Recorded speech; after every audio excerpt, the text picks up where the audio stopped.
Are you an indie podcast or content creator looking to reach a wider audience?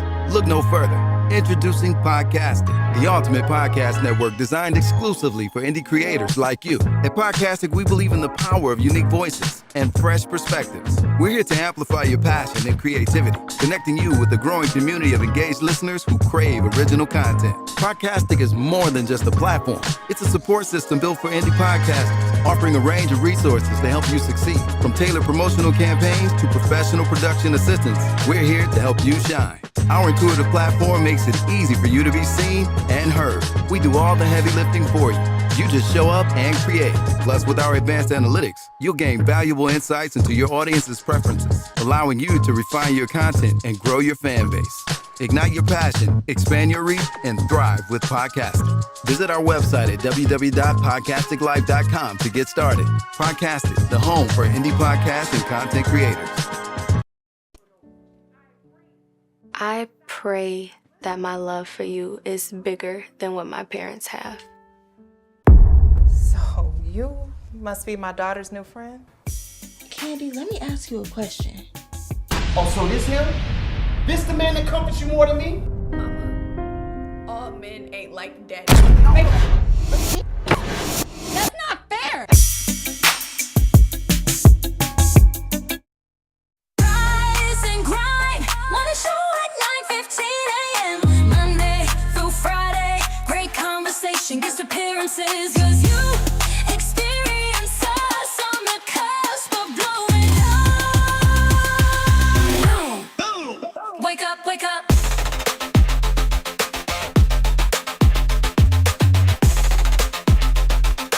Rise and grind morning show. Oh, yep, you already know what time it is. Welcome to the Rise and Grind Morning Show, y'all. This is what we do every Monday through Friday. 9:15 whenever we start, 11:15 whenever we end, because it's our shit. We on our time, and this is what we do.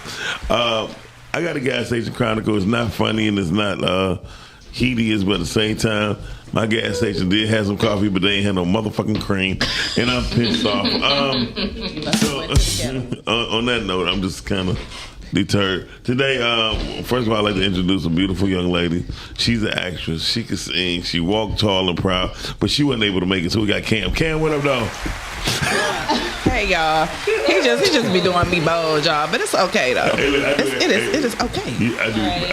I do pretend anyway. And he does do stand up comedy, and that's coming soon in June. Yes, June 5th. I'm looking like this. R. Kelly can piss on people for free, but P. Diddy pay niggas to do it. So I'm proud of P. Diddy. Open wide.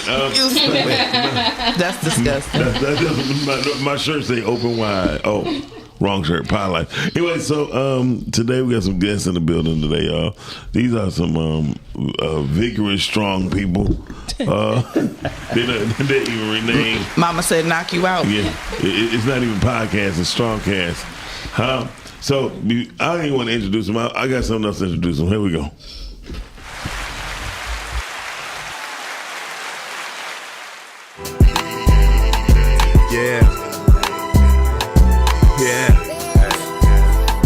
Yeah. Big flex on the set, you know we gotta rep. Heavy talk on that mic, all we do is press. John Q, that's coach, got him upset. Jim Animal, Muscle Gang, we up next. Big Flex Podcast live on Monday night with John Q, Latoya Deshawn, and Don Snipes. You can catch Snipes on the pod or the big screen and get tea time with Toya if you want the tea.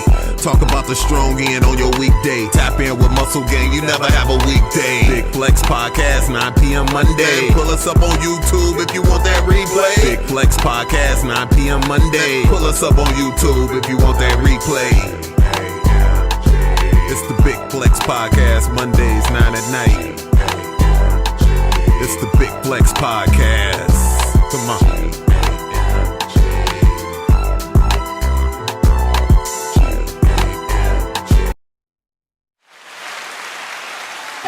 That's right. I'm like G-A-M-G. Hey, that's a total bop. We got the squad in the building. Up? We got the squad in the building, the G-A-M-G squad. So don't pull up building. over here. Don't pull up because we got muscles all over this mug. We got the music and the muscles. Thank you. Big Flex Strong Cast in the building. Feels good to be on this side, you know what I'm saying? You know, I can kind of cut loose early in the morning, you know what I'm saying? So you haven't had your coffee, but I haven't had my pre-workout either. So. No, I haven't had my coffee either. I could be your coffee. We got like that. It's a little early. she needs some creamer though. I definitely need creamer. that comes afterwards. So listen, thank you, Lord. Will the church say amen? Amen. So y'all, we have GMG crew is in the building. They so powerful. They don't even call it podcast. They call it a strong cast. Shady was over here and play. She's like, sit on there. She let you take out the garbage. So y'all gonna be with us all day do the topic, right? Absolutely. Okay. We are so happy to have you guys here to hang out. No, thanks for having me. Hang out with us. That's what's up. This y'all first time, right? Together. Yeah. Together. I came here before myself. Okay. That's what's up. I'm glad to have Don up this early, just on the podcast. To me, I think that takes God willingness. You gotta ask him. You gotta let them know, you know, what you're drinking, cuz. Moose knuckle. You know, he always got something. What you drinking, man? A little tea, you know. Little Rooibos and burdock root tea.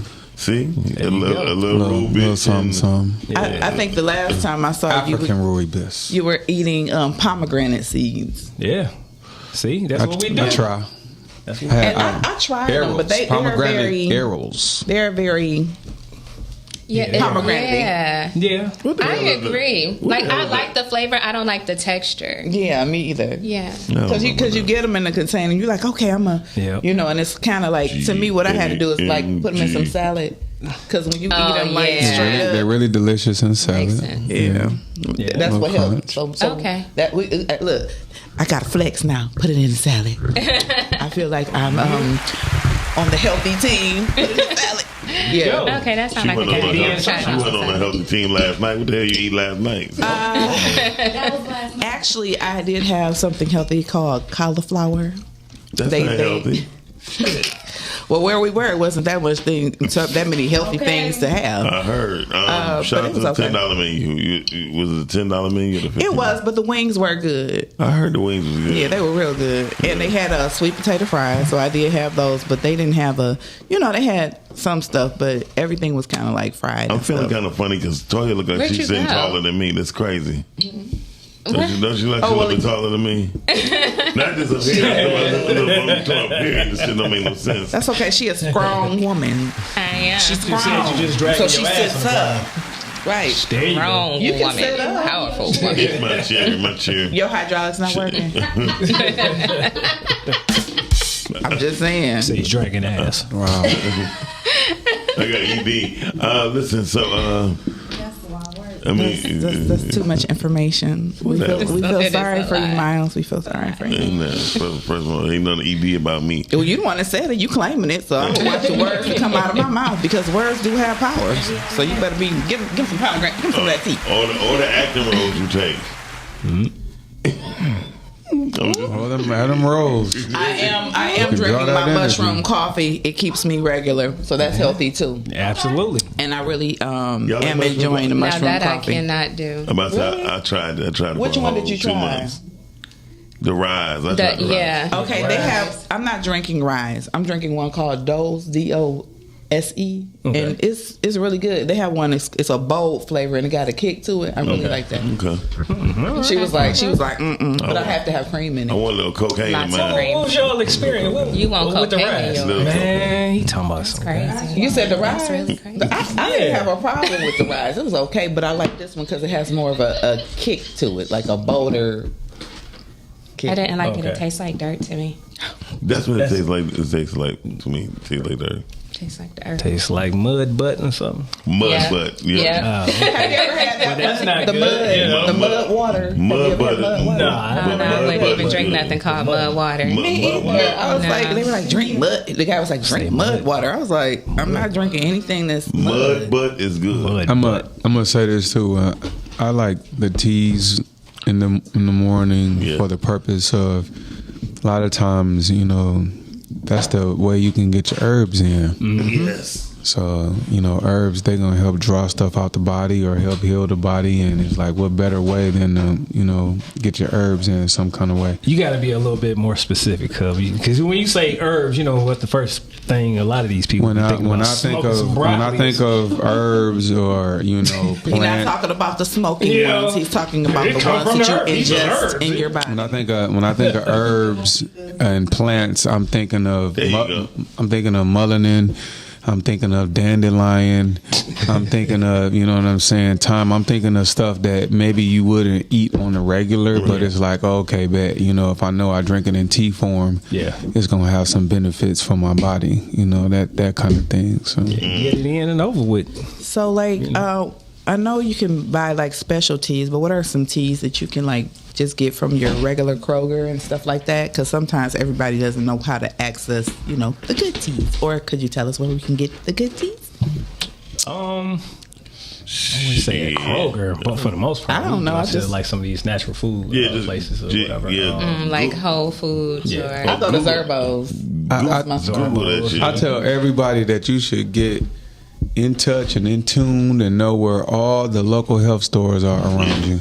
Yeah. And you know, we have a spot on 8 Mile that is actually called Body Oils, where they have a lot of different things in there.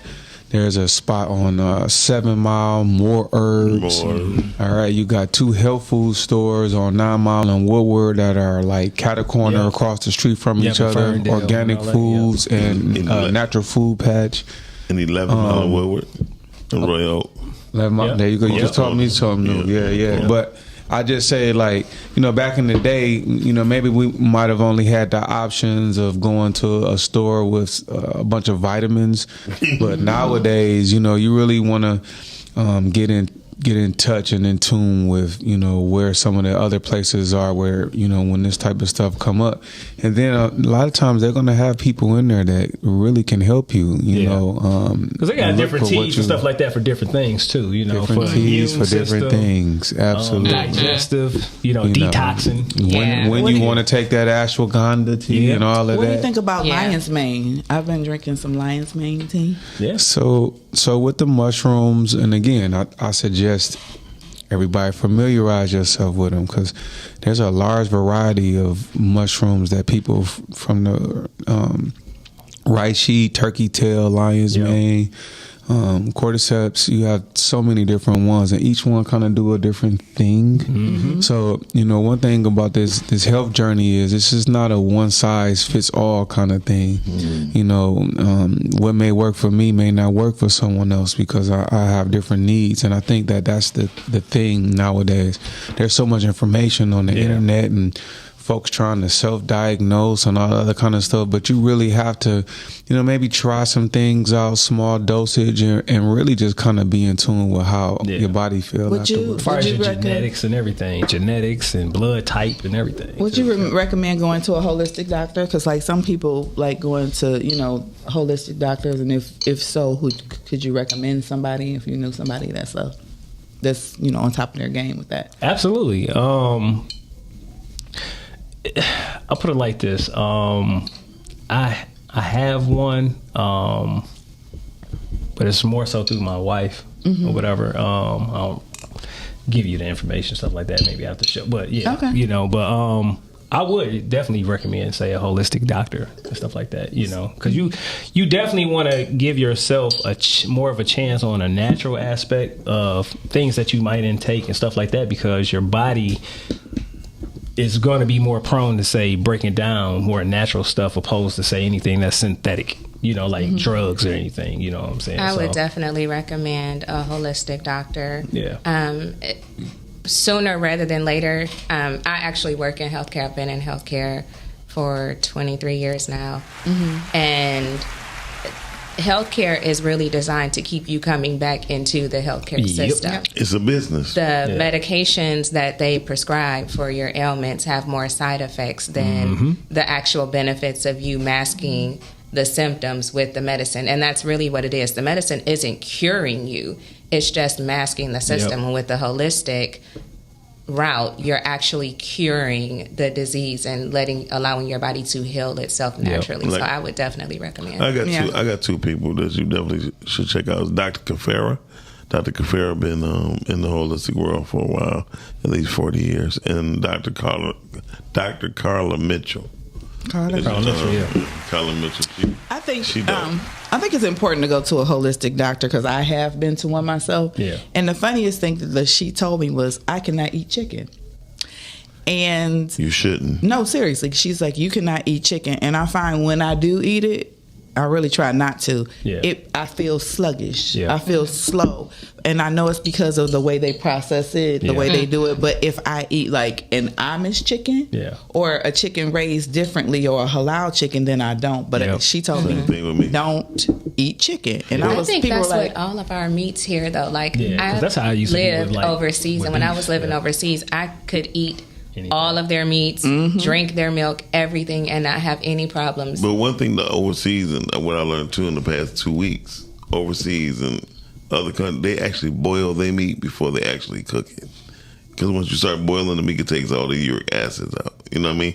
And the fluid from it, they dump it out, and then they begin. And then also they don't pump it up with all the stuff that. They don't use as many preservatives and chemicals. Don't have them eating stuff. They don't. It's like eating. It's like here they make stuff to kill us. Everything is designed to kill us.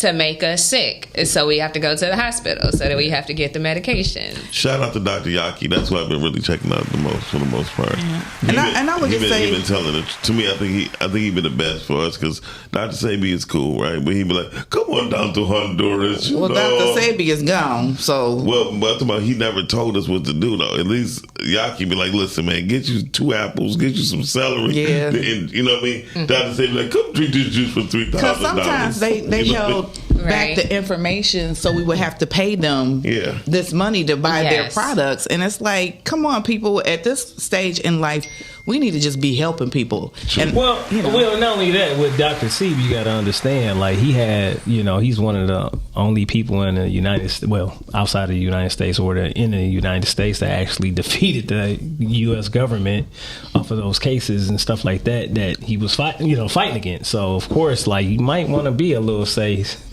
on a selective on who you actually give the information to, because you never know who's going to turn on you. You know what I mean? And something I like, I actually like Dr. Yaki as well, because the one thing that I've noticed about his journey was, and it kind of remind me of Malcolm X. Few people nowadays, just in the times that we live in, are willing to go on record and say, hey, you know what? I know I said this before, but after further research, I changed my mind. Or you know what? I'm doing this. And when he first came out, I feel like he's showing you in real time. He was a bigger guy. He lost weight. He's been exercising. He tells you exactly what he's doing. And then he might have said, I called him a few times. He said, hey, look, I remember, and don't quote me on this. It might have been carrots, but he said at one point, I was telling people, don't eat that. This is hybrid, this. No, I did a little research. This is fine, and your system could use it for this. So that's what I like about him, because anytime somebody's willing to go on record and say, hey, listen, I know I was saying this, but now I feel this way about it. Or again, when you learn better, you do better, and you share different information. Not necessarily that he made a mistake. He just, like you said, got more information. Correct. That's what I'm getting at. Yeah. But I like that though. Trust me, a lot of people not doing that. Some people will not do it because they're prideful, and my ego won't allow me to say, I was incorrect. I was wrong. Well, let my ego. What'd you say? Well, let my ego say something about today's topic. Today's topic is: are graduations overhyped? Hell yes. Yes. Absolutely. Graduations, proms, it's all. Hey, look, do y'all think we all probably going to agree on this because we might be a little bit wiser? I'm not going to say older, but say, as far as how we was raised. I think we're going to mature. Yeah, Well, okay, a little season. Yes. We're a little bit more demure. I think we'll. I think we can see it from both sides, Yeah. but Yeah. I think at the end of the day, we know the right side of it, which is the buffoonery has to stop. Yeah. I tell you what. Let's go- get into it. Let's go That's the Bojangles. Let's go to the I ain't video. gonna sing and dance. Let's go to one of those videos. My little fried chicken.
They would have been better if they was all on beat. First, that was just ghetto. Yeah, it was ghetto. That was. But I think if they Why should, we do this to Buffoonery. ourselves? it was that's embarrassing, actually. That is very The only thing I'm embarrassing. thinking No. at this point is y'all stank. Y'all done took y'all shoes off. You done messed your hair up. No. Y'all got on 30 layers of clothes. You sweating. And is this at the end of the graduation? Yeah. Like everybody that walked across the stage now, they just celebrating. Okay, 'cause it goes that might be a little Well, more acceptable. I don't know. I feel real embarrassed. You know why? Because I knew every damn dance move they was doing. I should have known that. We was all in here like. I should have known that one dance move. But instead of them playing that, they should have played the big flex thing, and then they wouldn't be looking right because that boots on the ground is. Where the hell did that record come from anyway? We don't know for Some sure. country person sitting down there like, we ain't got nothing else. Hey, we gonna put our boots on the ground. The next thing you know, you're seeing everybody with the fans and shit. I'm So I tell you what, let me see one of these black dudes talking about where your fans at. I would be They was up there. But see, that's the difference between, say, a male and a man. So, Yeah. you know. Don, how you feel about that video? Because you looked a little disturbed. He looked real disturbed. He didn't leave back. No, he done sat back. He got his Malcolm X. He in deep thought like, this generation. Man, like our ancestors and shit will really be disappointed. Like, No, I think that Oh, niggas. no, I don't. When I look at that video, I just think of the adults around the kids. Yeah, that's all. You know, I mean, kids gonna be kids. If kids want to celebrate and be happy about some things, but it's really the adults around them and the elders around them that, you know, really teach them, hey, look, you know, there's a time and place for everything. Mm-hmm. I know that, you know, when we were growing up, there was a time and place for everything. Am I excited to, you know, see some, you know, folk graduate from high school? Absolutely. Right. But everybody in this room know that it's so much more to life than just graduating from high school. You know, that's the beginning. Yeah. You know what I'm saying? You still a baby. You understand what I'm saying? And there's so many other aspects to life that I think that, and again, maybe they did do all of that. Well, maybe we didn't need to see that. Maybe that might have needed to be a private moment. I think that everything is not for everybody. You know what I'm saying? I'm kind of old school. Listen, They could have did that, and they say, hey, everybody, put your phone up or something. You know, this is not for everybody. But you know, that's the problem with the world. You don't have to show everybody can't- everything. The attention whores, man. People can't just do. I mean, it's even now to the point where you be in church and you can't even have an intimate moment with God because somebody got a camera pointing their camera recording you. I think it is so disrespectful. And like you were saying, I think they should have boundaries on this social media where people don't just, pull your cameras out at all times, all the time for everything. Because like you said, everything isn't These everybody's camera phones. business. I had to have somebody ask me. I had to tell them no. Give me a stand right there, young brother. Gotcha. Somebody asked me for a picture at a funeral.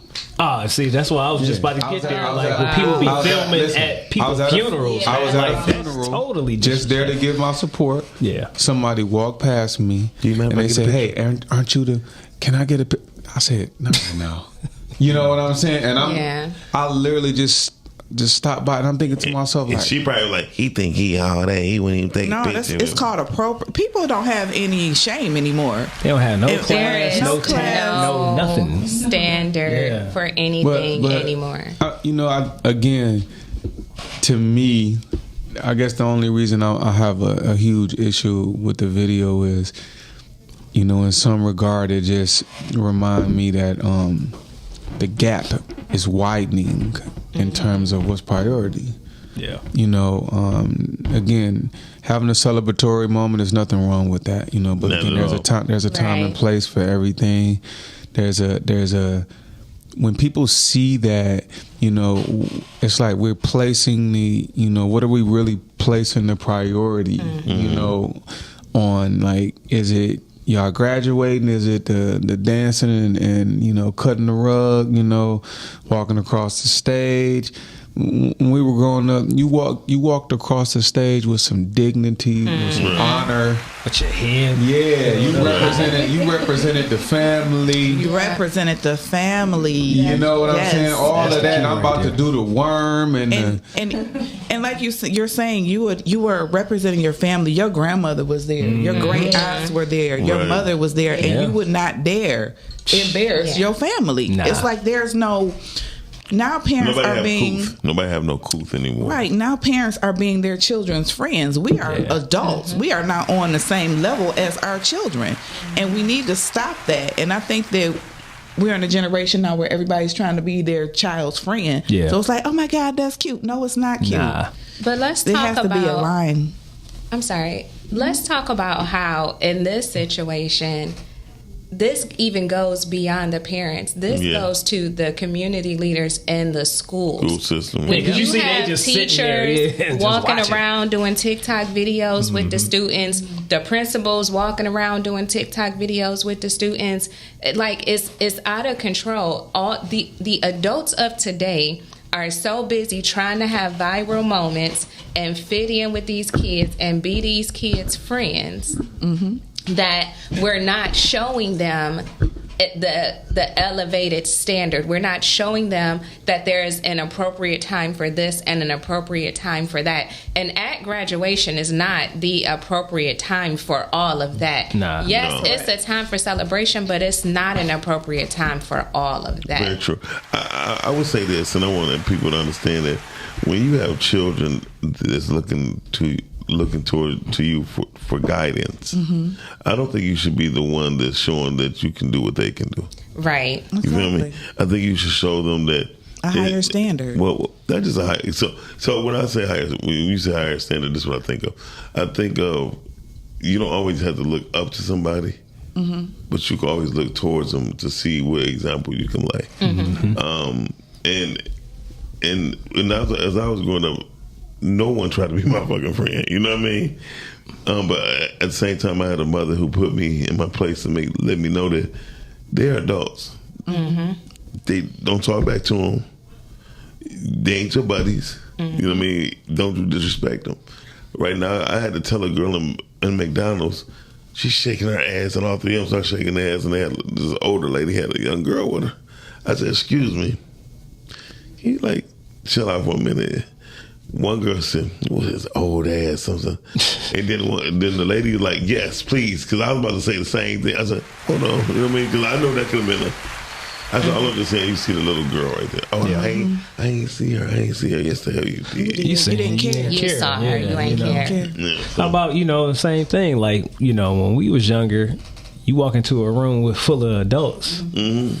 You speak and you leave the hell on out. You don't sit around a conversation and none of that. You know what I mean? My godson got an asthma. My godson got an asthma for that Elijah. Mm-hmm. Melissa was like, "Elijah, did I tell your ass to get up and get out of grown folks' business?" There you go. He was like, but and it was a wrap. No, it wasn't no buts involved. It's just that we do have to have a standard, and like you said, children learn what they live. Yes. So that's why we have the situation with the people now, again, because we did had generation of parents being younger. Mm-hmm. Yeah. Parents growing up actually with their children, and so they deem themselves as their friends, but you still, as a parent, have to have teachable moments and have to have boundaries. Yeah. And they're not your friend. And we have to teach I got a question for y'all. I really believe, well, not a question, more so a statement, or I can ask y'all the question too. I really believe that we do need to revisit, say, a punishment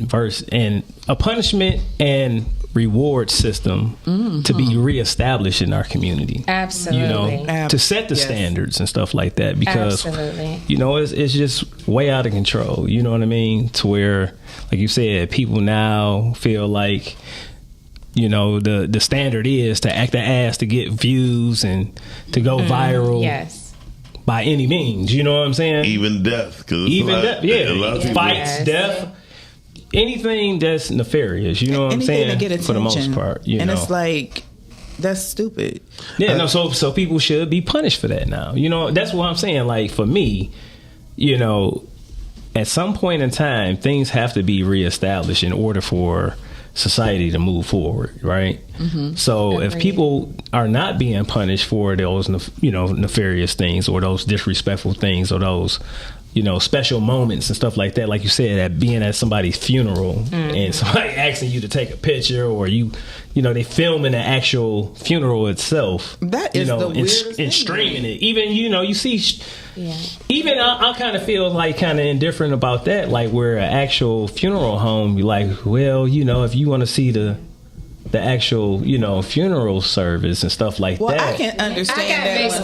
I get it where it's like out of town, but it's still kind of... It's still weird, but I can't say that, because we had, during COVID, I think that's when they started doing it a lot, because people couldn't see their family members and some people couldn't travel. They were afraid, so it was appropriate for then. Yeah. So I do think it is a good thing, like you're saying, if somebody can't be there, if they're an older person or what have you, but I don't think it should be on like the World Wide Web. It should be like you have to put in a code, like a Zoom call, to be able to see it, and not just for everybody to see if you just tune in to the I think website. Yeah. I think what we don't consider is how disrespectful it is to the immediate family. Yeah.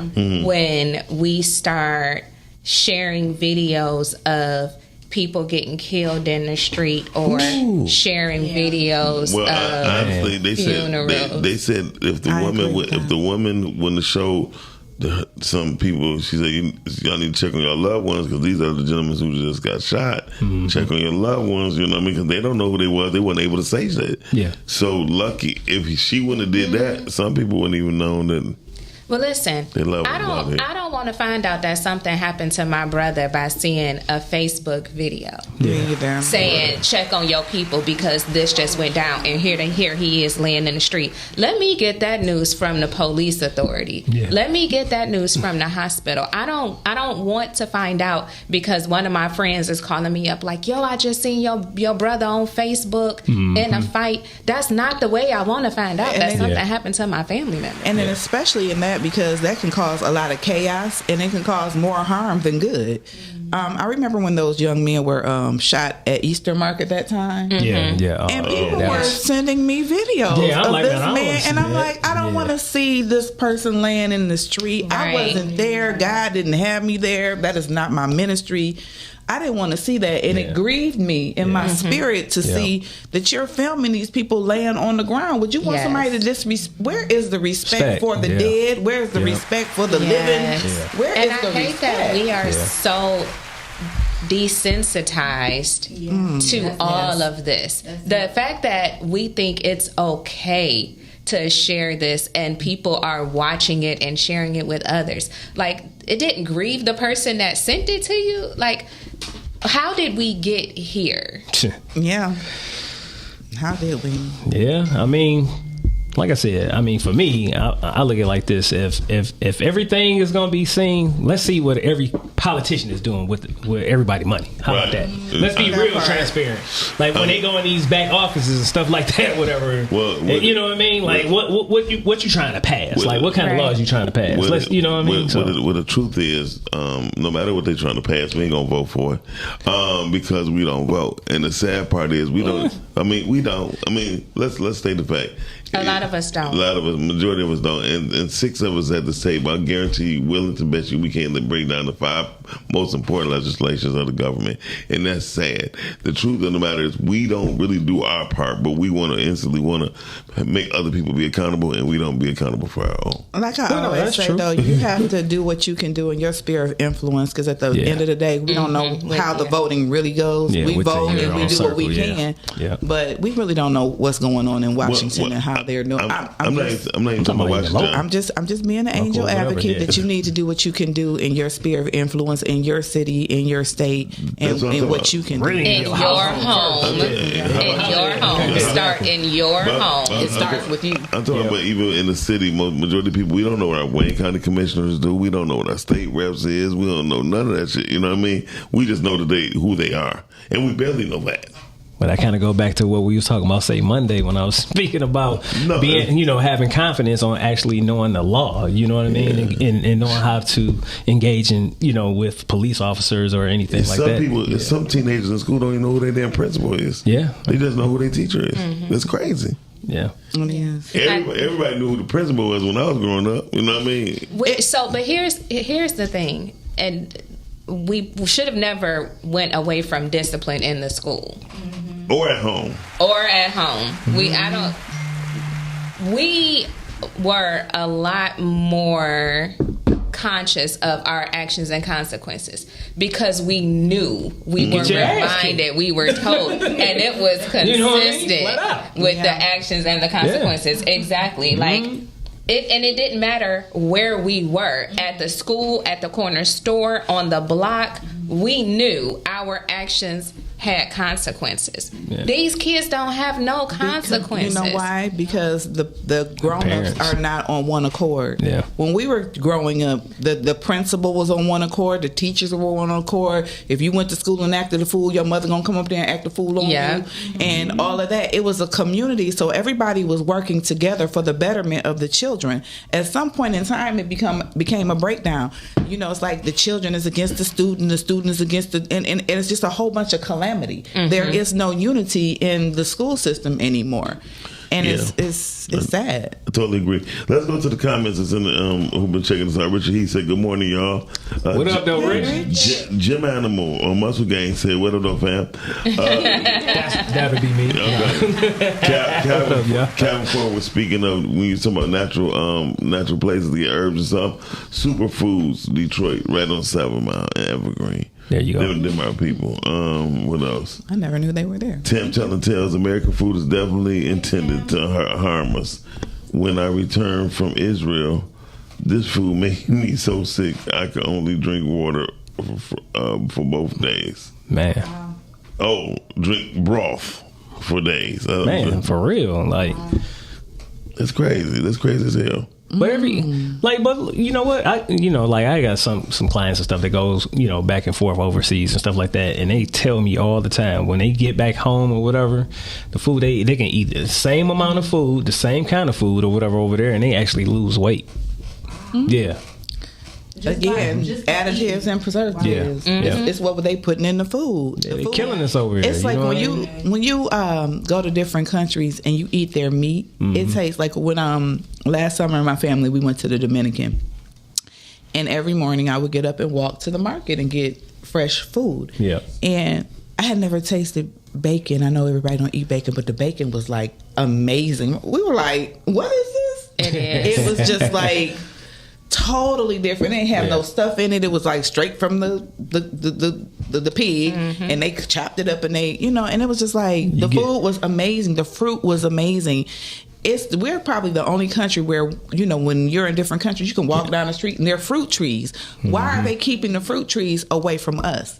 They don't let us have access to those things here. Well, I mean, they even passed, say, laws and stuff to forbid you to grow certain things or have your own, say, animals or stuff like that for livestock on your own property. So that's crazy. I think it depends on where you live, though. Like they don't want you to have certain things within the city. Yeah.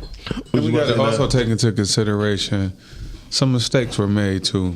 There was a time where, many of our parents and grandparents grew up where they actually did have various fruit trees growing in the backyard. I remember distinctly growing up right around Finkel and Myers, and we had a berry tree, 7 Mile Livernois. And we would go outside and grab berries from the tree, rinse them off, sprinkle a little sugar on them. It was a great little summertime snack. Over a period of time, a lot of people cut trees down. You know what I'm saying? Didn't really realize the value in having these type of things around. People complained about bugs or flies or things like that. We had a pear tree. It's a natural part of the ecosystem. And I think that sometimes we do things out of convenience, not even realizing the depth of what we're doing or what repercussion it could give us in the long run. I want to comment too just about the kid thing. Kids can't learn respect if respect isn't modeled. And one thing that a lot of parents lack is how to teach their children how to be respectful. It's very hard to teach a child how to be respectful when you're disrespecting the child. Yeah, and true. That's good. But that Shanny thing right there. Shanny like, you right. I've been saying that. That just goes without being said. It's hard to give somebody something that you don't have. Richard, call you on there. Good morning. What up, Dorian? Hey, what up, Dorian? Yeah, right. Oh yeah. Good topic today. I think we're gonna miss the point that graduation isn't technically should be celebrated, but what are we celebrating? I think proms are more overhyped and tons of money wasting and school sponsored just to take money from the student. It's kind of like when you think about the yearbook thing, you're never gonna look at a book from the past, but they're gonna charge you $150, or you're gonna take pictures when you could have went to your own photographer, all of that, right? So it's just one of those situations. But what y'all was just talking about as far as the food, there's a thing. You ever heard of Monsanto? Yep. Right. The company and stuff like that that's responsible for causing cancer with a lot of pesticides and Roundup and all that. Yep. Right. They are a conglomerate of different companies. It's not one company. That's a conglomerate. They're also a part of the military-industrial complex. And to poison the food, to preserve the food. And then we have this one big issue in our country that kills us, as we often wonder why our society is literally spiraling out of control. Free will. Yeah. Free will. We are the only country where you can say what you want, and then the Second Amendment right after that is to back it up with a weapon. Think about that. So, shouldn't be surprised that our society is broken down. Our community is pretty much on its last leg and ankle at this point. It's like the black community is like on diabetic coma at this point. Like our feet are cut off. They didn't cut off almost every limb. They're feeding us with insulin, which is sugar. They're poisoning the food, our water, everything. And look, and we can't even pay the bill for even the dialysis that we have to take. Yeah. We are screwed. You know why? There's no one thing. This is what happens when you join a so-called quote-unquote free society that is based upon capitalism and free will. And it's a land of laws that we don't even understand. And they're also spraying stuff in the air. If you notice, it's like you're looking there just spraying stuff all the time. I'm like, what are you doing? Well, so what does that mean? But see, we still will work for these. We all collect blood money every day, all of us, some form of fashion. Whether you're doing entertainment or you say, well, I'm working for myself, we're all collecting blood money. The money has blood and cocaine on it. And it's actually scientific fact that really is on most of the cash. We take blood money because we work for industries, we work for things that in a roundabout way destroy our society. Only here. And then we'll support other countries. They come over here, they get stronger, smarter. They come and get the resources that we take for granted. That we have no idea of because they throw so many distractions. Social media, entertainment, sports, just the everyday mundane. We're going to pocket watch. We're going to have a numbers race. We're going to worry about your social security number, your credit number, and how much money you got in the bank. And guess what? None of those things are even tangible. Think about it. They'll tell you on your phone, your app, your banking app, when you go to the ATM, you put the card in, and you would say the money isn't inside, it's out here. So they got us programmed, and they got us all by the short hairs. And this is an empire that we're watching in real time die. So if you ever want to know why everything is so overhyped, it's because we are so transfixed on being distracted. Because even the distractions is a drug. And that's so true, especially for the younger people. They're distracted. They're totally distracted. Yeah. They don't read books anymore. They don't do everything is social media and being in front of a camera and being something that you're not. But you know what their elders don't.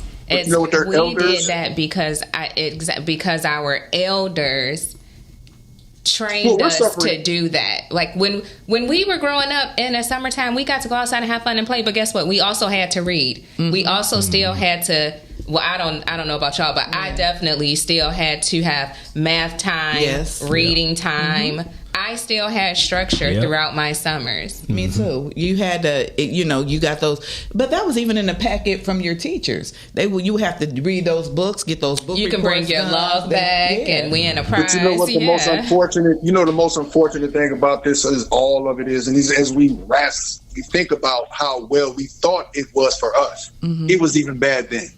Yeah. It was even terrible then. We're actually traumatized. Our generation, anything, if you were born in the 70s or the early 80s, you're traumatized. Yeah. And your school system had rendered itself useless to us.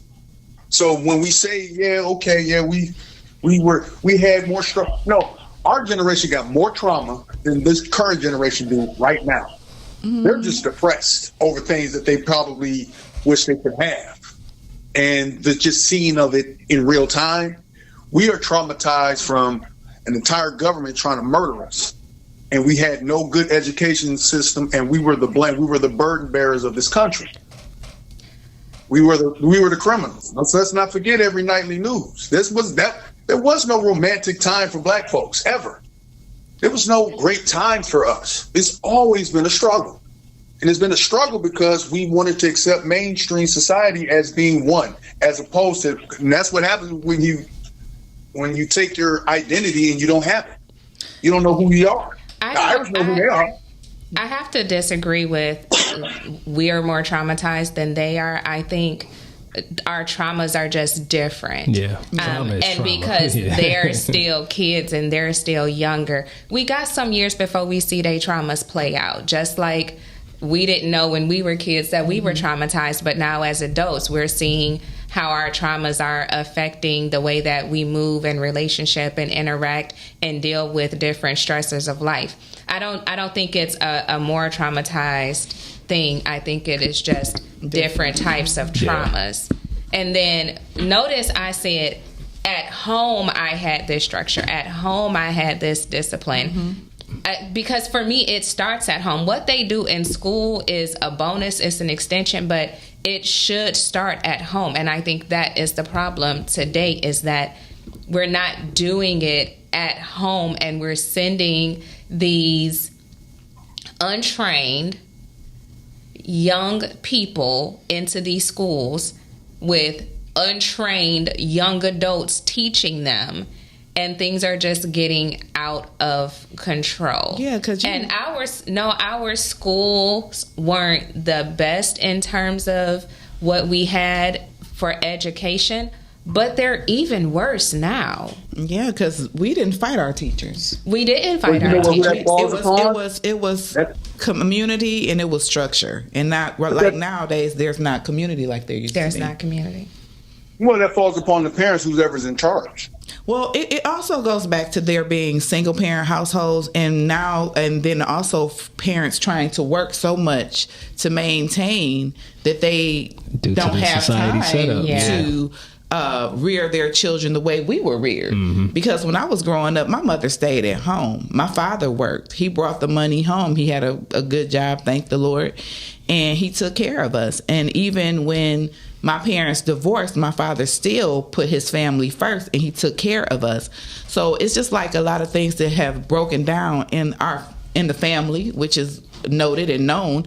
And that started over 50 years ago. That started over 50 years ago. But I'm saying the mothers having to be in the workforce. My mother. I understand it, but my point was, as parents nowadays, we have to put our children first, because they didn't ask to be here. And I know we make the best decisions that we can while we can. But if you look at the structure of the family back then, even if the men were different, women were different. You know what I'm saying? You put your children first. And nowadays it's like, well, I want to have a hot girl summer. It's all about me. No, when you have children, it's not about you. It's about your children and making sure that they grow up to be strong, productive, conscientious people in society.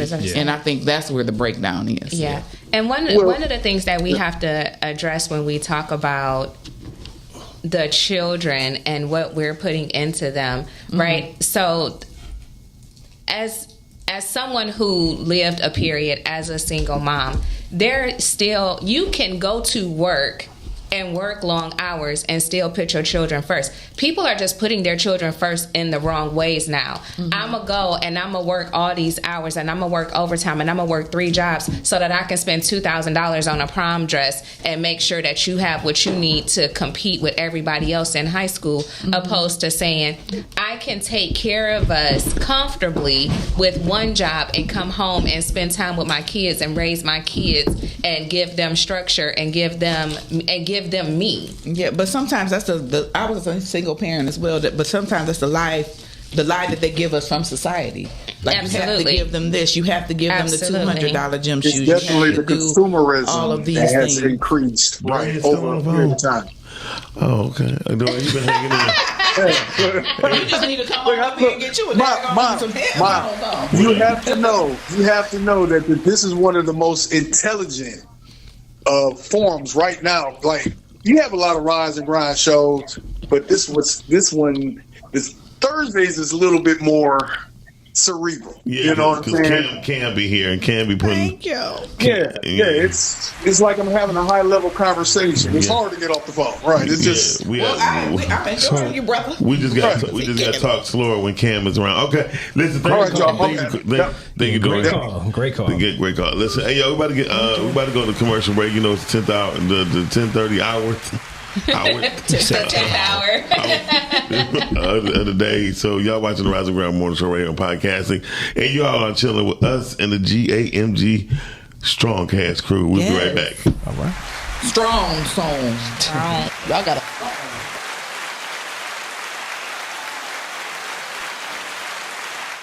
I pray that my love for you is bigger than what my parents have.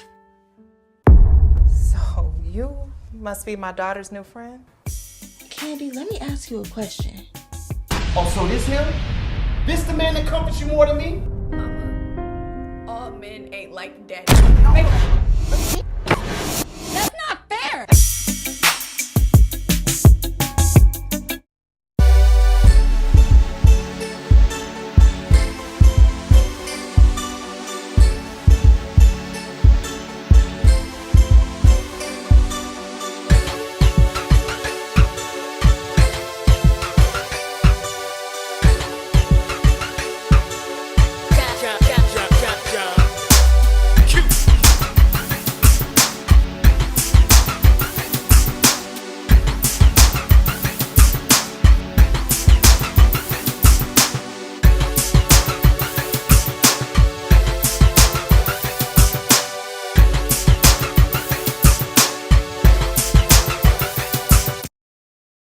This episode of the Big Flex Strongcast is sponsored by Gym Animal Muscle Gang brand. If you are looking for some help reaching your health and fitness goals with one-on-one training, group training, meal plans, nutritional advice, and more, visit GAMGfitness.com. Do you want to look great while working out with the dopest workout apparel, t-shirts, sweatshirts, hoodies, joggers, skull caps, tank tops, and more? Visit www.gamgfitness.com or email us at gamgpodcast7@gmail.com. Don't forget to visit us on Instagram or Facebook under Gym Animal Muscle Gang Fitness, or give us a call at 313-378-7274. That's 313-378-7274. So I'm gonna be like Queen Latifah and these bitches set it off.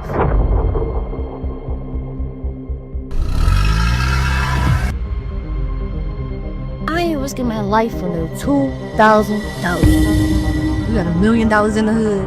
Somebody gonna fuck around and rob that motherfucker. You see a bitch, and smack a bitch.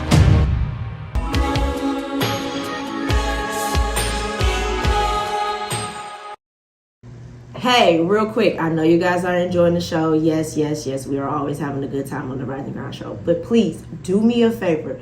Go to YouTube, type in Rise and Grind Morning Show. Hit that like button, subscribe, and turn on your notifications. Therefore, you can always be in tune with our live content and interact with us, be in the comments, and we can keep bringing dope, hot content to you. Now, we're going right back to the show.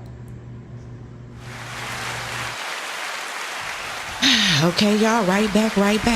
I know that you have enjoyed all of our public service announcements, but I think we have one more.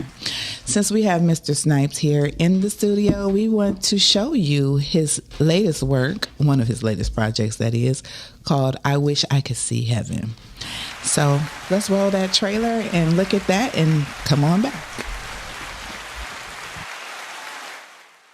Over there? Mm-hmm. See?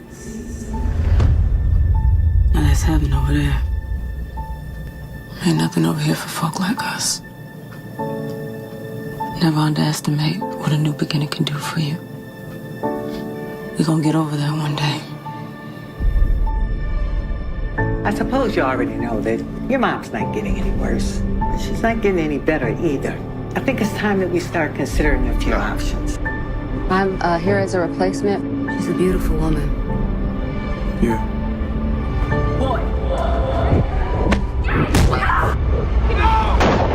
So how's my girl? Still holding on, same old. Twin, is that you? Twin? It really is you, huh? What are you into now? Life's been interesting. I've been doing contracting. What industry? You know, I dibble and dabble. A little real estate, some staffing. I do decent. There's an opportunity to retire. You told me there was no retirement in this game. I did. But the amount of money you'd be paid, you'd never have to work another day in your life. I got into some trouble. I may need to go away for a long time, and I need you to take care of my mother for me. I should have never let you in this game. You didn't have a choice. I'm my parents' child, remember? I love you, boy. You know that, right? You gotta be strong now. You know what I see when I look at my reflection? A shadow. Nothing real, nothing tangible. Just a shade. Shade casting darkness over anything and anyone I get close to. I wish that I could see heaven. I wish that I could see heaven.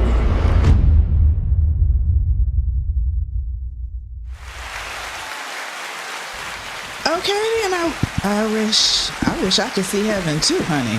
I want to see that too. Yeah, it's very. That was really intense. I'm gonna watch that. Yeah. So what's going on, Don? How you? It's a heavy movie. It was levels in that mug. Yeah. He went from one emotion to the other emotion to the other. Yeah. Tell us a little bit about this movie, Don, please. Heaven is the creation of my partner Zachary Cunningham. Shout out to Zach. Him and I've been working with each other now for a few years, and it's been a minute. We've been working with each other for a minute. We got a few projects together under our belt. But this one was fun. It was special. It was one of the first times we just kind of came together and said, "Hey, let's co-produce this film and invite some folks that we kind of hold near and dear and put some work in." So we have some special people on the project. Kyle Greenlaw. Yeah. We have TT. Amir Garrison, we have Zakia VG, yeah, co-producer and other co-star Henri Franklin. It was just a lot of special people in this film. Yeah, it was just dope. So, Charles Kennedy, he was one of the co-producers and cinematographer in it. Mm-hmm. It's just a special project. Everybody's like fam, Got Grover in there. Yep. Grover McCants. Yeah. We got Q down there. He was in it. Mon K was in it. Man, we had a lot of fun, a lot of fam on set. Henri had his children in it. Yep. Aiden and Evan. That's what's up. So yeah, we just really came together and made some magic. So I saw the movie is about he's a contract killer. Correct. And so with that being said, and he wants to take care of his mother. So is he, without giving too much away, he's in a conflict between the life that he has and the life that he desires? Or just a little again, he's definitely heaven is about a contract killer that he has one last mission and that he can take that could send him in one direction or another, and I'll just say it's complicated. There's some choices that he need to make. So with that being said, y'all better go on Tubi tonight, honey. Yeah. Because right today now. is Thursday, but tomorrow is Friday. So you go get that boo and get your Netflix and chill on and watch. Definitely. Yeah. I wish I could see heaven with Mr. Don Snipes right here, the health guru here with the gang. Absolutely. Don, the movie is very deep and heavy. Mm-hmm. And so, we talk about the process of getting into character. Can you talk to us about the process of coming out of character? Because it was a heavy movie. Yeah. Coming out of character, I value a lot more even now than I did when I first started acting. Mm-hmm. When I first started acting, you hungry. You hey, I wanna eat everything that come my way. Now though, it's a beautiful thing to kind of get that energy up off of you. Sit in some stillness and peace and quiet, and there's a lot of energy when you do a film. There's a lot of different moving parts to it. Zach has his all the music in Heaven was original from his cousin. Mm-hmm. You know what I'm saying? So there's just so many moving parts to a film. The good thing is, you know, him and we are extremely close. So while he was creating it and just going over the process, you know, we really collaborated in terms of the vision, the overall vision for the character. Mm-hmm. You know, he kind of, you know, threw some ideas out there, and it's like, yo, hey, this is what I'm looking for. And one of the things, we've been working with each other so long now, he definitely gives myself and the actors, you know, freedom to really bring the character to life. Shout out to Lulu Dow, Rico Wade. Lulu also played a very important role in the film. Donnell Clayton, Darius Brantley Jr., young cat coming up. Dude about as tall as me, about 6'2", only 12 years old right now. But he's been on the acting scene, so has a very promising career. Again, it was just so many people, you know, that were involved. Dave Chaney, you know, came in, you know, he lent his support, you know, with playing my father, you know, when I was younger. But again, coming out of character is important because you don't want to keep that energy on you. You know, it's fun to say, hey, I'm playing all these different characters. But, what you learn about acting is about truth. And so it's not like I'm going up there trying to tell a lie. And when you are living in the truth of a character who may be good, may be bad, that come with some stuff. Yeah. It can be very heavy because people fail to realize that you have to go to a deep place within yourself emotionally in order to tap into those feelings and those emotions, and you have to pull from your experiences. You have to also pull from your imagination, like things that you have to really, like, I want to say conjure, but you kind of have to make up in your head to make it make sense, to make it real. And it's a deep process because, you know, Heath Ledger that played the Joker, he went so deep into his character, he couldn't come out. Yeah. And that was one of the reasons why, you know, God rest his soul, he's not here anymore. So it is very important, I think, for you to be spiritually strong when you are an actor and be grounded, because you need to know that there is light at the end of the tunnel and be able to get back to the light. Yeah. That makes sense. I'm in that process right now, actually, because this is my detox week, low-key. I mean, I just finished shooting, and I'm here, obviously, you know, to support our crew. But outside of that, I usually take about a week or two, and I don't really talk to a lot of people. I just kind of, because you got to shake that off of you. You know what I'm saying? And you said one thing that is number one priority on my list, and that's staying grounded and being centered. You were saying what, cuz? So, you know, my question was going to be, have y'all ever felt like y'all had encountered like that spirit, like a real deep spirit that kind of like set in where, you know, for sure you're just going to have to detox and kind of, you know what I mean? Like, yeah, absolutely, I have.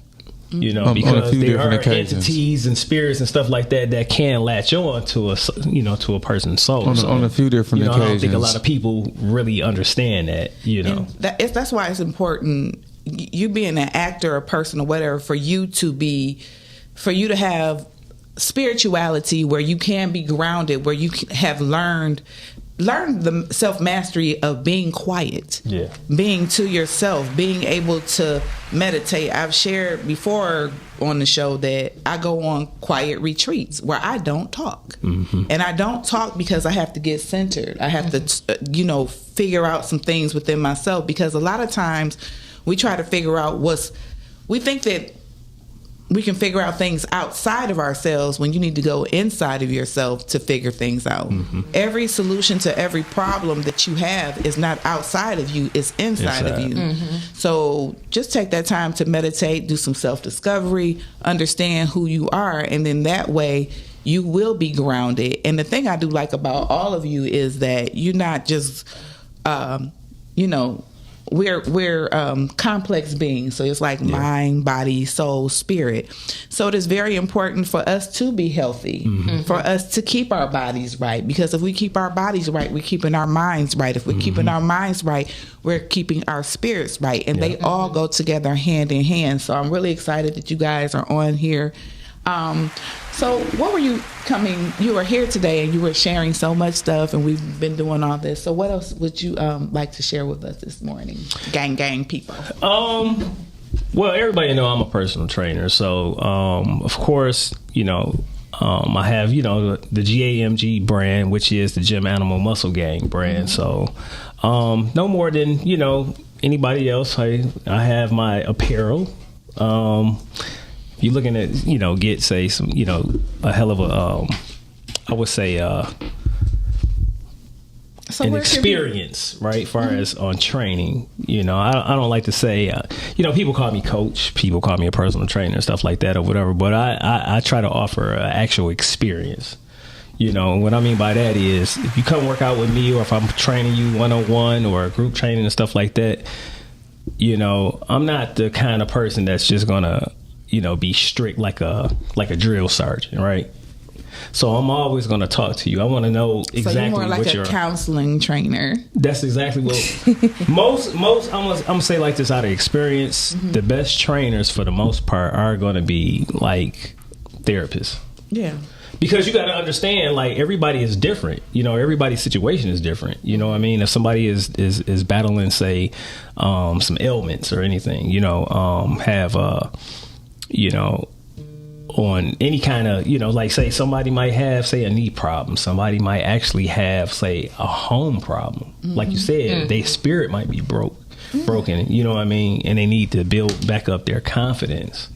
So you kind of like got to treat everybody in a different light, you know what I mean? So even if you say if you came, with another person, I still have to separate y'all, right? Even though I might have y'all doing certain things, the way I might talk to you or the way I might ask you to do certain things might not be the same.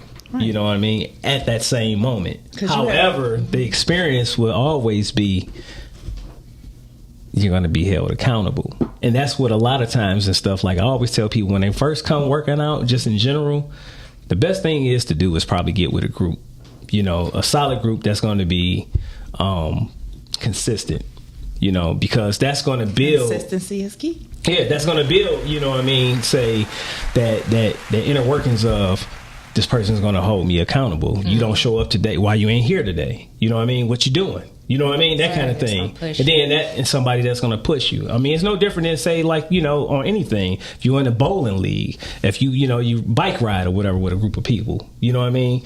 Everybody starts off and then somebody starts falling off and then, hey, call and check on them. What is they, I think people don't understand the importance of working out. Yeah. How working out can affect every aspect of your life. Yeah. Mentally, physically, spiritually, because it is all encompassing.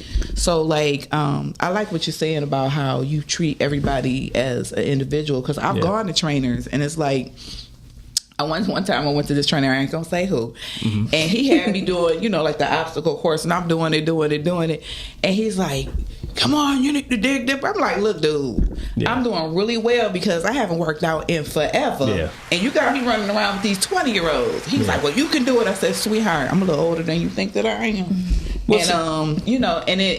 And I did go back, but it kind of turned me off because it's like, okay, I'm here, but like he didn't get to know me. I'm paying you my money. You're not getting to know me. You're not really trying to see what my limits are. You didn't ask me, do you got a knee problem? Right. Or nothing. And it irritated me. So I really respect the fact that you're saying that you get to know your people and just you're paying attention. Yeah. I mean, because you know, like I said, it's not a one size fit all. You know what I mean? Because even when it comes to, say, just in sports in general, right? You know, some of the best coaches, when it comes to their players, they explain to them, like, if it's a quarterback, prime example, say the Detroit Lions quarterback, right? Or I'll put it like this, say, what's his name? Stafford, that used to be, with the Lions, right? So you had a coach that came in as an offensive coordinator. I have this system, you're going to run this system. instead of getting to know the actual quarterback and see what he's good at and what he struggles with or what's the challenge. So he just figured like, hey, I got this system that I was able to do with this one quarterback. You should be able to do the same thing. And it's like, no, the best coaches are going to see exactly what are you good at, what you might struggle with, what you might challenge with, what you need to be pushed on, and then try to shape their actual, plan around the quarterback. Because he's going to be the one that's going to take all the hits. You know what I mean? And they're going to good or also bad. have conversations with you outside of the field. Yep. Maybe even miss that 10-minute conversation on the phone. Yeah. They're going to encourage you. They're going to, all of the things. So, like, what are some of the things that you do as a fitness coach / teacher / blah blah blah? So what is like when you first initially talk to your meet your people who want to come to you to train? What's some information you give them? So initially I always give them like an assessment, right? So within that assessment, I find out if they had any past history when it comes to their health, right? Do are you on any kind of medication? Have you ever had surgery before? Have you ever had a trainer before? Because a lot of times and stuff, people might have had a trainer, but they had a bad trainer. They might have had a bad experience. How long, when was the last time you worked out? What was your workout routine? You know what I mean? What's your past? Like if you ever played sports before? So I'm kind of like getting into their mind, what they're kind of like, used to maybe doing and what they're not used to doing. And then once I'll give them like a little workout routine and stuff like that, just to kind of see what they're strong at, what they're, might be a challenge at. Not say weak at, but might be a challenge. You know what I'm saying? So it could be like, okay, at the end of the assessment, I can tell you like, all right, you might need to do a little bit more upper body stuff. And then I always listen to them too. Like, what are you here for? Are you trying to lose weight? Are you trying to tone your arms? Are you trying to, work on your butt? Whatever the case might be, I always try to make, keep in mind, whatever my workouts are is going to aim towards those goals. I love the fact that you said you listen, because listening. Yeah, you got to. It's very, very important. Yeah. So, Toya, sister girl, tell us just a little bit about your gang experience and how you fit into the mix of all the things. Well, I'm actually a corporate baddie, so I'm kind of the odd one out on the show. But on the side of being a corporate baddie, I do a lot of mentoring and kind of like life coaching and encouraging. I have done a lot of personal work on my mental health and my physical health. I read a lot of books that help you kind of like get to the core of your childhood traumas and how to overcome them. I've done a lot of therapy, and I do know that a lot of people in our community are adverse to those types of things. So I like to use my experiences and the resources that I have purchased, paid for, learned, and give it out for free. Give it out for free. Wonderful. I think one of the main things that I'm sitting here, I love your countenance. Thank you. She's such a peaceful spirit. Oh, thanks. She has learned how to tap into her inner peace. Amen. and that is actually like a phenomenal thing. One thing I heard you say that I really want to expound upon: read books, people. Tap into your resources. Everything is not meant for you to look at YouTube. It is something special about when you open up the pages of a book, because I'm an avid reader myself, and I read all the time, and I want to read the things that are going to help uplift me, to help uplift you, to tap into my spirituality, and also just to learn. I am a forever learner. I always want to learn and share the information. So I love that. Yeah. We have to be intentional about growing ourselves. There's always space to grow. There's always space to mature. There's always space to be better. I don't care how old you are or what you have or what you've been through. There is always an opportunity to learn more and grow and evolve. Yeah. So you heard that from Miss Toya from the gang. Flex it on out to that one. Stop growing. Don't ever stop learning. And you really need to tune into their show on Mondays so you can gain some insight, gain some wisdom on some different things, because they are talking about, the physicality, mind, soul, body, and spirit. And those are all things that we all need to be complete within ourselves. And then we got Mr. Snips. No, he's not Mr. Snipes over here. Mysterioso. All right. And people, public service announcement, do not walk up to him at a funeral and ask for a picture. That is rude, that is disrespectful, and whoever you are, shame on you. Yeah. Somebody should have taught you better that you don't do things like that. That's not proper etiquette. It's not appropriate. So with that being said, I am so excited about your films. I'm a fan. I'm just tell the truth, honey, because I really love the piece that you did with Deborah Lane Spencer. I can't think of the name of it right now. In a sentimental mood. Yeah. Honey, okay, I'm a jazz head. My whole family are like jazz artists, musicians. So when I saw that, I was like, it really spoke to me because I could feel everything. I was like, and I love the pace of the movie because it was slow. Yeah. It was intense, and it was nice because you had a lot of beautiful moments where you got to sit in the character. You guys had time to explore. It wasn't like sing. Yeah. It was like sing. Very breathe, intimate. Yeah. Coffee, smoke. I think that's the beautiful thing that Zach brings to. Again, that was another Zachary Cunningham project. Yes. We were sitting around during COVID, and it was like, yo, let's create. And we had 4 characters in that film. Total 5, sorry. And I loved it because it was so simple, but yet powerful at the same time. Yeah, and it was fun. We went to the Cochran House, which is a black-owned bed and breakfast downtown on Willard Street. So we filmed there. It was just the whole jazz aspect of it. Zach is actually a poet, and so him and I definitely, that's one of the things we kind of share in common. The poetry and the jazz, he really gets into it. So that Miles Davis kind of thing. I'm big on some of the Afro-Latino jazz myself. That's one of the things. Actually, we would go down to the Jazz Fest. When it was like super duper big. It's been kind of changing up the last few years, especially during COVID when you couldn't find it at all, or they tried to televise it live at some point. It's something so surreal about live music. Yeah, it is. No, absolutely. Nothing like it. And you hear the beat, and you see that boy on that bass. That's that frequency. Oh, Lord. Yeah. That's what it is. You and actually you can getting that. feel it. Yeah, but that too was a special project. My godson Harper, he had just been born, Zach's son, and man, that was a time was had, on that project. But Debbie and I, we've been knowing each other for quite some time.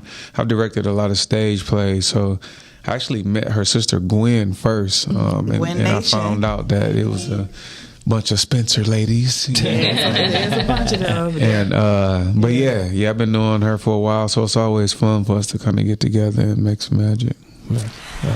Well, I just want to say that I have thoroughly enjoyed each and every one of you. I want to let y'all know you guys can come back at any time to the Rise and Grind show. All right. I am just we are just so honored to have had each and every one of you today. No, thanks for having us. Yeah, poured into our spirits and poured into our viewers, and we've kind of sat here a little bit and got to know you. Got to know.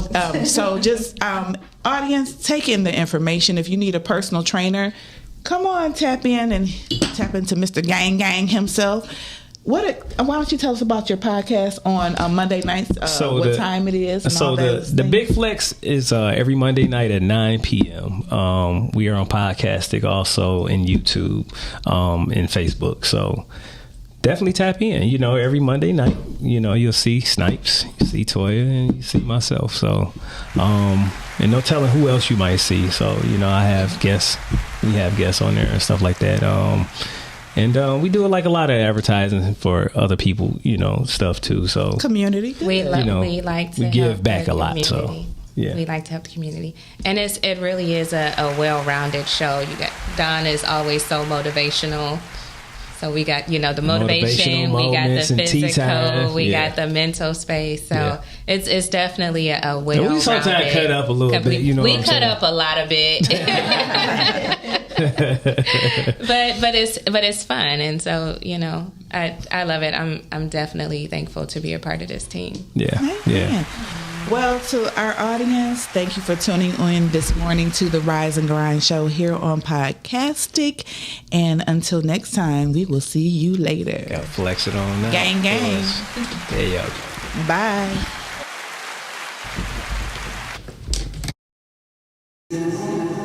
Over there? Mm-hmm. See? Now that's heaven over there. Ain't nothing over here for folk like us. Never underestimate what a new beginning can do for you. We're gonna get over there one day. I suppose you already know that your mom's not getting any worse, but she's not getting any better either. I think it's time that we start considering a few options. I'm here as a replacement. She's a beautiful woman. Yeah.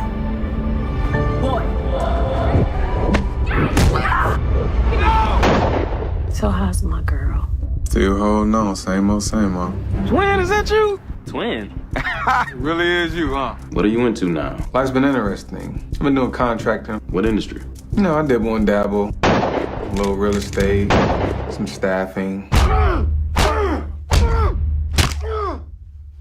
I do decent. There's an opportunity to retire. You told me there was no retirement in this game. I did. But the amount of money you'd be paid, you'd never have to work another day in your life. I got into some trouble. I may need to go away for a long time, and I need you to take care of my mother for me. I should have never let you in this game. You didn't have a choice. I'm my parents' child, remember? I love you, boy. You know that, right? You gotta be strong now. You know what I see when I look at my reflection? A shadow. Nothing real, nothing tangible. Just a shade. Shade casting darkness over anything and anyone I get close to. I wish that I could see heaven. I wish that I could see heaven.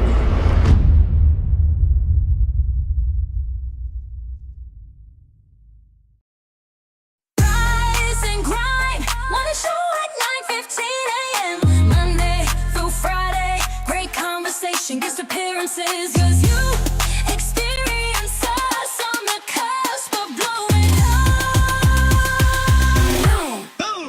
Wake up, wake up.